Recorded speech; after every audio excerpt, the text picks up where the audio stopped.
নমস্কার বন্ধুরা, বাংলার ইনভেস্টর ইউটিউব চ্যানেলে আপনাদের সকলকে স্বাগত জানাই। রবিবারের ভিডিওতে সাধারণত আলোচনা করে থাকি যে সামনের সপ্তাহে কোন কোন ফিক্সড ইভেন্টের কারণে ইন্ডিয়ান শেয়ার মার্কেট ওপরে উঠতে পারে বা কোন কোন ফিক্সড ইভেন্টের কারণে ইন্ডিয়ান শেয়ার মার্কেট নিচে যেতে পারে। তো চলুন প্রথমেই দেখে নিই, ইন্ডিয়ান মার্কেট কি পুরো 5 দিনই খোলা থাকবে? তো এখানে দেখতেই পাচ্ছেন এপ্রিল মাস তো শেষ হতে চললো এবং এই যে সপ্তাহটা 28শে এপ্রিল থেকে শুরু হয়ে 2রা মে শেয়ার মার্কেটের জন্য শেষ হবে। তবে সেখানে দেখতেই পাচ্ছেন এই যে 1লা মে অর্থাৎ বৃহস্পতিবার মহারাষ্ট্র দিবসের জন্য কিন্তু শেয়ার মার্কেট ছুটি থাকতে চলেছে। এই মে মাসেই একটি ছুটি রয়েছে, যা মাসের প্রথম দিনে। এরপরে দেখতে পাচ্ছেন মে মাসে আর কোনো ছুটি নেই, অর্থাৎ এই সপ্তাহে মাত্র 4 দিন শেয়ার মার্কেট খোলা থাকবে।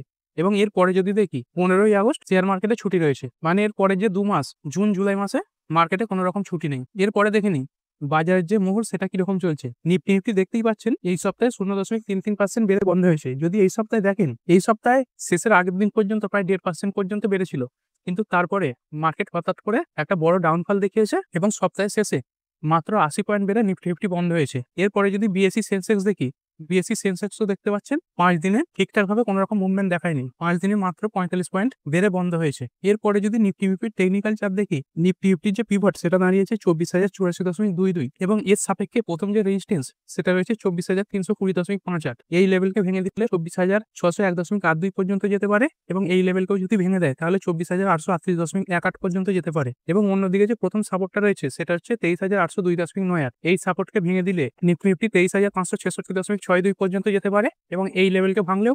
23,285.38 পর্যন্ত যেতে পারে। এবং যদি বিএসসি সেন্সেক্স দেখি, তার পিভট পয়েন্ট দাঁড়াচ্ছে 79,316.33। তার সাপেক্ষে প্রথম যে রেজিস্ট্যান্স সেটা থাকবে 80,026.86, রেজিস্ট্যান্স 2 থাকবে 80,841.18 এবং এই 2 নম্বর রেজিস্ট্যান্সকে ভেঙে দিলে সেন্সেক্স 81,551.71 পর্যন্ত যেতে পারে। এবং অন্যদিকে যদি সাপোর্ট দেখি, প্রথম সাপোর্ট রইবে 78,502.01, দ্বিতীয় যে সাপোর্ট সেটা থাকবে 70,791.48 এবং এই লেভেলকে যদি ভেঙে দেয় তাহলে 76,977.16 পর্যন্ত যেতে পারে। এবং যদি নিফটি ব্যাংক দেখি, তার পিভট পয়েন্ট দাঁড়াচ্ছে 54,730.35। এর প্রথম যে রেজিস্ট্যান্স সেটা থাকবে 55,284.2 এই লেভেলকে বলে 55,904.45 পর্যন্ত যেতে পারে এবং এই লেভেলকেও যদি ভেঙে দেয় তাহলে 56,458.35 পর্যন্ত যেতে পারে। অন্যদিকে যে প্রথম সাপোর্ট সেটা রইবে 54,110.15 এবং এই প্রথম সাপোর্টকে ভেঙে দিলে ব্যাংক নিফটি 53,556.25 পর্যন্ত যেতে পারে এবং এই লেভেলটাও যদি ভেঙে দেয় তাহলে 3 নম্বর সাপোর্ট দাঁড়াবে 52,936.05। এবং গত সপ্তাহে যদি আমেরিকান মার্কেটে ডাউ জোন্স দেখি, সেইখানেও দেখতে পাচ্ছেন আমেরিকান যে মেন ইন্ডেক্স ডাউ জোন্স সেটা একদম বর্ডারে বন্ধ হয়েছে। মানে আমেরিকান মার্কেটের তরফ থেকে কোনো ধরনের সিগন্যালই কিন্তু পাওয়া যাচ্ছে না যে সোমবার যে মার্কেট ওপেন হবে তাতে পজিটিভ ওপেনিং হবে কি ডাউন ওপেনিং হবে। আজকের ভিডিও নিয়ে আলোচনা করার আগে বলবো, যারা আমার এই চ্যানেলে নতুন আসছেন বাংলার ইনভেস্টর চ্যানেলে, তারা অবশ্যই চ্যানেলটা সাবস্ক্রাইব করার সঙ্গে সঙ্গে বেল আইকনটা টিপে অল অবশ্যই সিলেক্ট করে রাখবেন। যখনই আমি কোনো ভিডিও আপলোড করব তার নোটিফিকেশন যেন আপনার কাছে সময় মতো পৌঁছে যায়। পুরনো যারা আসেন লাইক শেয়ার কমেন্ট করে যেভাবে পাশে আছেন পাশে থাকবেন। এরপরে দেখুন এপ্রিল মাস শেষ হতে চলেছে এবং প্রত্যেক মাসের শেষেই তারপরের যে মাসের প্রথম দিকে কিন্তু যে প্রতিটা অটো কোম্পানি, যেমন 4 চাকা বলুন 2 চাকা বলুন, বিভিন্ন যে কমার্শিয়াল ভেহিকেল, তারপর ট্রাক্টর আছে, তারপরে হেভি ভেহিকেলস, তাদের যে মাসিক রেজাল্ট, তাদের যে সেলসের রিপোর্ট সেটা কিন্তু প্রকাশ করা হয়। সুতরাং আপনার পোর্টফোলিওতে যদি কোনো অটো স্টক থাকে বা আপনার ওয়াচ লিস্টে যদি কোনো অটো স্টক থেকে থাকে তাহলে কিন্তু অটো স্টকের যে রিপোর্ট সেটা অবশ্যই আপনার ফোকাসে থাকবে। এরপরে যদি দেখেন পেহেলগাঁওয়ে যে জঙ্গিদের তরফ থেকে হামলা করা হয়েছে, তার জন্য ভারত এবং পাকিস্তানের যে কূটনৈতিক পরিস্থিতি তৈরি হয়েছে তার উপর অবশ্যই নজর থাকবে। দেখুন পাকিস্তানও বিভিন্নভাবে কিন্তু ইন্ডিয়াকে হুমকি দিচ্ছে এবং ইন্ডিয়াও বলে দিয়েছে পাকিস্তান যদি হুমকি দেয় তাহলে কিন্তু ইন্ডিয়াও এর যথাযথ ব্যবস্থা নেবে। সুতরাং যতক্ষণ এই হুমকির মধ্যে সীমাবদ্ধ থাকবে ততক্ষণই ঠিক আছে।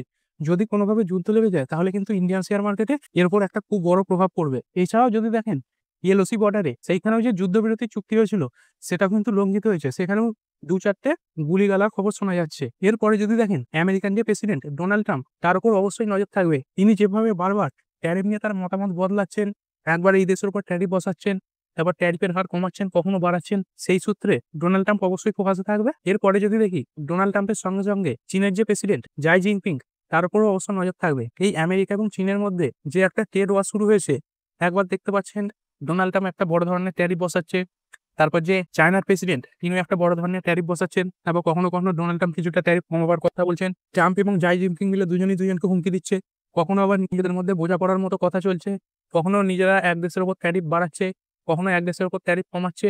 সেই সূত্রে আমেরিকান যে প্রেসিডেন্ট ডোনাল্ড ট্রাম্প এবং চীন, এই দুটো দেশের উপর অবশ্যই নজর থাকবে। এরপরে ইন্ডিয়ান শেয়ার মার্কেটের যে বিভিন্ন কোম্পানিগুলো তাদের কোয়ার্টার করে রেজাল্ট পেশ করছে, তার উপরও অবশ্যই নজর থাকবে।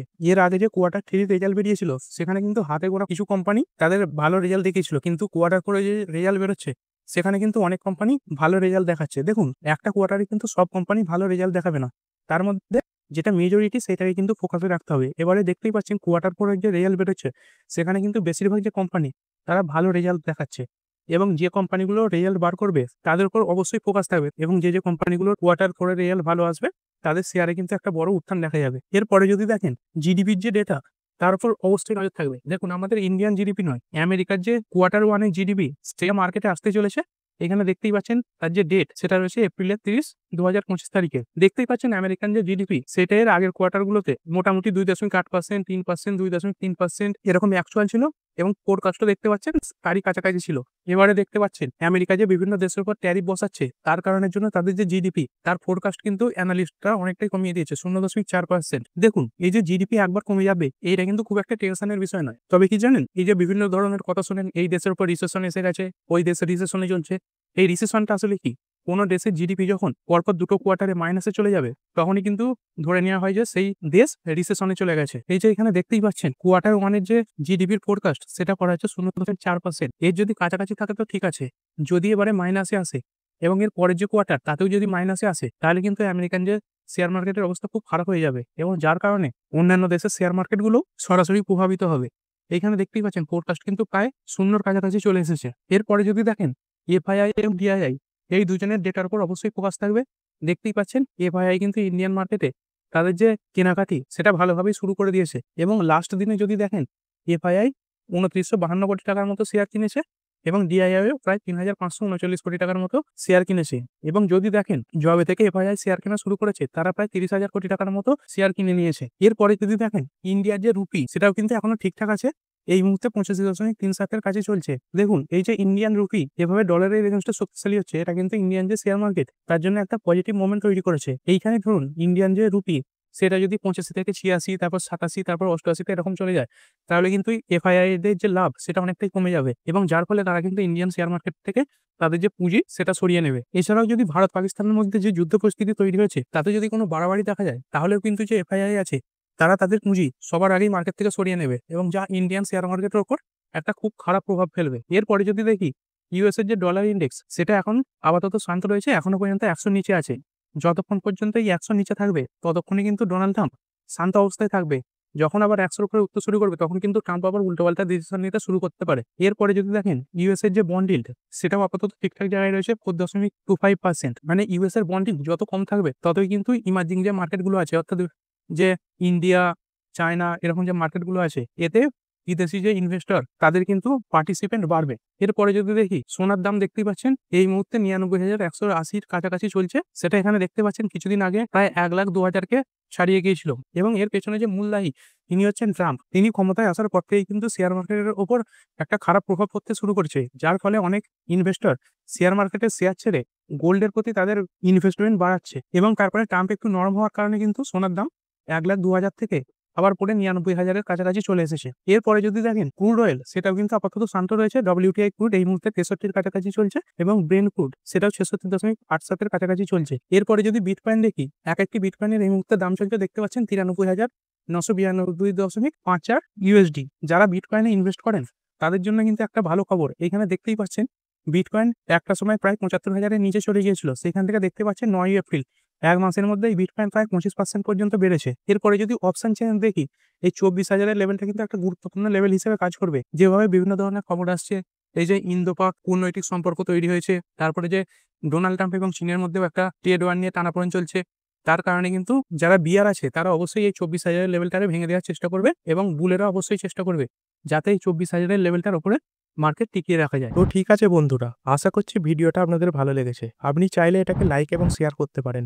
আর শেয়ার মার্কেট সংক্রান্ত ডেইলি নিউজ আপডেট পেতে চ্যানেলটা সাবস্ক্রাইব করে রাখবেন, এবং পাশে থাকা বেল আইকনটি টিপে অল অবশ্যই সিলেক্ট করে রাখবেন, যাতে পরবর্তী ভিডিওর নোটিফিকেশন আপনার কাছে সময় মতো পৌঁছে যায়। আর হ্যাঁ, ভিডিওটি শুধুমাত্র ইনফরমেশন এবং এডুকেশনাল পারপাসের জন্য বানানো হয়েছে। আমি সেবি রেজিস্টার্ড নই, তাই কোনো প্রকার শেয়ারে কোনো প্রকার বাই, সেল, হোল্ড বা অ্যাভারেজ করার কোনো সিদ্ধান্ত নেওয়ার আগে আপনার যে ফাইন্যান্সিয়াল অ্যাডভাইজার আছে তার সঙ্গে অবশ্যই আলোচনা করবেন। দেখা হচ্ছে পরের ভিডিওতে। ধন্যবাদ।